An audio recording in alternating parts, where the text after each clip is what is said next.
Let's go, girls. Welcome to Talk Wealthy to Me. I'm Michelle Taylor, founder of Women in Wealth.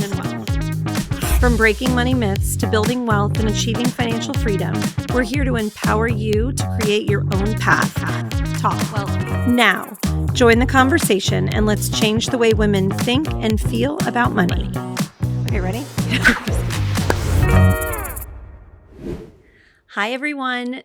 So today's episode is one that is really close to my heart because I know so many women want to build wealth, but deep down they feel like it's out of reach or maybe even reserved for someone else. And I can totally relate to that because that's exactly how I felt growing up and really until my mid-20s.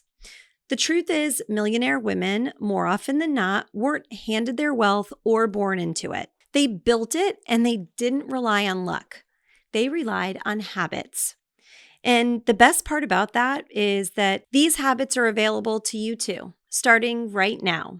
So in this episode, I'm going to share 5 of the high-value habits that I see over and over again in self-made millionaire women. And these are the daily and weekly practices that make the biggest difference in building long-term wealth. My hope is that you'll walk away not just inspired, but equipped with 1 or 2 that you can start using immediately. Now, let's get into it. Okay, ladies, I've already mentioned it, but it's always worth repeating. Building wealth is not about luck. It's about habits. And the women who build true wealth don't sit around waiting for opportunity to knock on their door. They are creating it. 1 choice, 1 habit, and 1 intentional decision at a time. Now, we've all been sold the myth of the overnight success, that one big break, the perfect investment, or that lucky win. And although those things do happen from time to time, they are most definitely the exception instead of the rule. The truth is, becoming a millionaire is not magic. It's math, it's mindset, and its habits. Today, I'm hoping to walk you through these high-value habits that self-made millionaire women practice consistently. And these are habits that you can start building on right now. No matter where you are in your life or on your financial journey, they are easy to start and so important to the end result. So here's the thing about habits. They compound over time, and this is true for so many things. But when it comes to money, I like to call them the wealth snowballs. And what I mean when I say a wealth snowball is if you envision a snowball rolling down a hill, what starts out small over time picks up momentum and then turns into something much bigger and, quite frankly, unstoppable. These small daily or weekly actions are going to stack up and build momentum, and that's exactly where the magic happens. Think about brushing your teeth or going to the gym. 2 things that you don't wait until you feel motivated to do, you just do it. Because it's part of your system, it's something that you've built into your daily routine and happens automatically. Just like driving home sometimes. You don't even realize how you got there because you've listened to a song or been on the phone. It's the same concept. So I want you to think about your money that way. This is not something that requires a burst of motivation, but a habit that through consistency will begin to run on autopilot and set you up for success. This is why wealthy women focus on habits and not just on hustle. Motivation has a tendency to fade, but habits, those stick around. Okay, now let's break down what each of these habits are one by one and give you tactical ways to implement them ASAP. Get your mental notepads or real notepads ready. Habit number 1. This is all about money tracking and your awareness around it. You can't change what you don't measure. And that's really in regards to anything in life. But what millionaire women know is their numbers, and they're checking in on those accounts daily. Weekly money dates are super powerful, you guys. Even just 15 minutes to look at your accounts, your expenses, your savings, even your investments. You don't need a fancy spreadsheet or some special tool. You really just need to know what's going on. Making this something that's a priority and part of your routine is critical. I would suggest finding a day of the week that works in your schedule and give yourself the space to inspect what you expect for each and every dollar coming your way. Give yourself 10, 15 minutes of quiet to reflect and strategize around what went well and what needs some tweaking moving into the next week or the next month to ensure that these goals that are so important for you actually happen. Habit number 2. Learning about something before spending. And this one can be a little bit tricky, but again, consistency will win. Women who have built the money muscle know that knowledge is power, and oftentimes we have to go out and seek it ourselves. But you need to build a team and a table with people around it that you trust, and at the same time, make sure that you're not following along blindly on tips, tricks, or recommendations and advice before you've looked into them yourselves. Now, obviously, you don't need to be an expert, but you do need to do a little bit of due diligence. Wealthy women know that they're not leaping without looking or learning. So whether it's an investment, a new business idea, or even a big purchase, self-made women pause. They take a breath, they research, they ask questions, and because of that, they are able to minimize the regrets and maximize their returns. And that's what it's all about. Habit number 3, networking. And this is something that people will have all sorts of feelings around. So networking intentionally is the secret sauce. Whether you love networking or dread it, it really is something that all of us have to do one way or another. At the end of the day, how you feel about it doesn't matter. But what does matter is that it's an important part of the process and unavoidable in almost all areas of your life. So let's make sure that we're being effective while we're doing it. Who you spend your time with shapes what feels possible. And wealth statistically grows faster in communities that normalize it. These women don't just network, they intentionally put themselves in circles where money and opportunity are part of the conversation. Places where people are sharing ideas, investments, thought leadership. This kind of room is one every one of us should aspire to be in. It really is a shortcut to so many of the things that seem just out of reach for us. It's a good way to learn what's out there and then figure out what the right questions are to be asking. This brings us to habit number 4. And this one, ladies, I want you to take lots of notes on because multiple income streams are unavoidable when it comes to building true wealth. And this is truly a game changer in so many ways. If you ask anybody who has built wealth, man or woman, I guarantee you that they will tell you that one paycheck is one point of failure.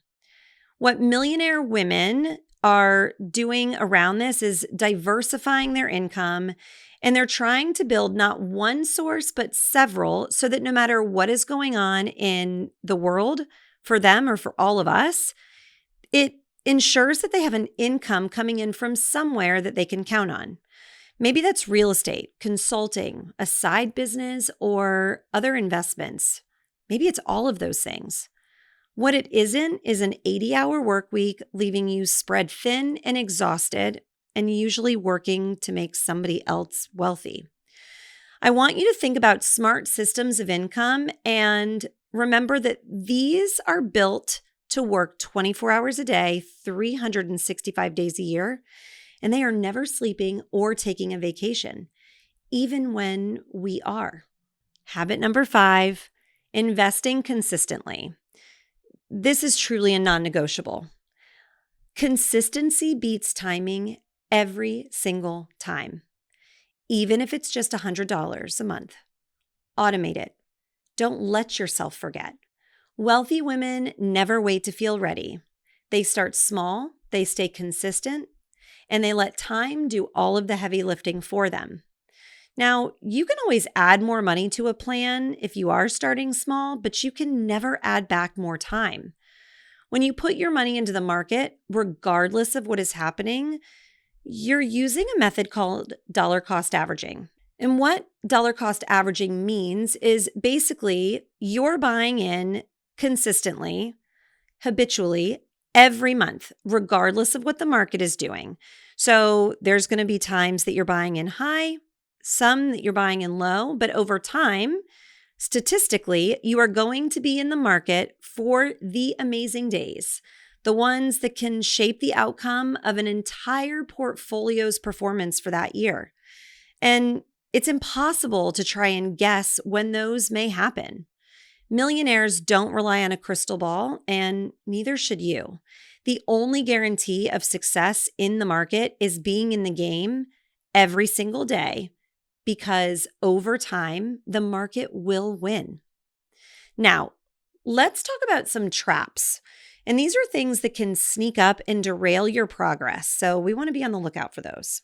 So this first one is one that I can say, admittedly, I've seen happen in my own life, and that's lifestyle creep. It happens to all of us.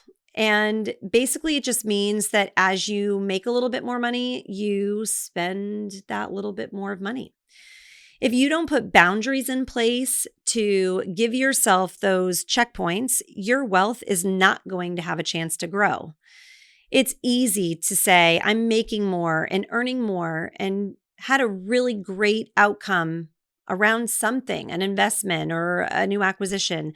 But the reality is, if you're just spending that, you're in no better position than you were as if it hadn't happened. Make sure you have a plan in place for these windfalls and add a little bit more to what you're doing around saving and investing. Second, overextending on debt for status. And this is one that so many people fall victim to.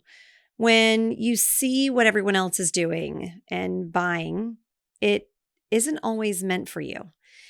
A luxury car doesn't build wealth if you're financing it at 20%. Where it can make sense is when it becomes a business expense, let's say, or allows you to be around other people with the same vehicles that may be potential clients for you. These are ways that you can spend more with intentionality. But if you're having to borrow against money to do it, then you might want to skip it until you can finance it on your own. And third, avoiding investing out of fear. And you guys, so many women hold back because they're afraid of making a mistake. They might not understand the market.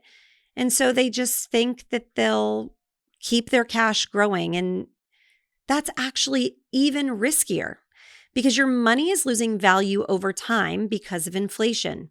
Sometimes that inflation isn't as bad as others, but it's always going to be less than what you could be doing if you were putting your money to work for you in other areas. And it's important to say that all of these things, they're not failures, but they're just good reminders to hit the reset button and get back on track. It's easy to lose sight sometimes of an important goal, but if you're inspecting what you expect, it's just as easy to get back on track and start over. And the big question, how do we start today? And where do you start? The best piece of advice that I can give you, and I hope you take away from this, is start where you're able to. Small and sustainable is always better than doing everything at once. If you can only pick one habit, find one and make it part of your daily routine. Maybe it's scheduling that 15-minute money date each week. Maybe it's setting up an automatic transfer into an investment account. Maybe it's finding a room full of people doing exactly what you hope to see yourself doing in the very near future.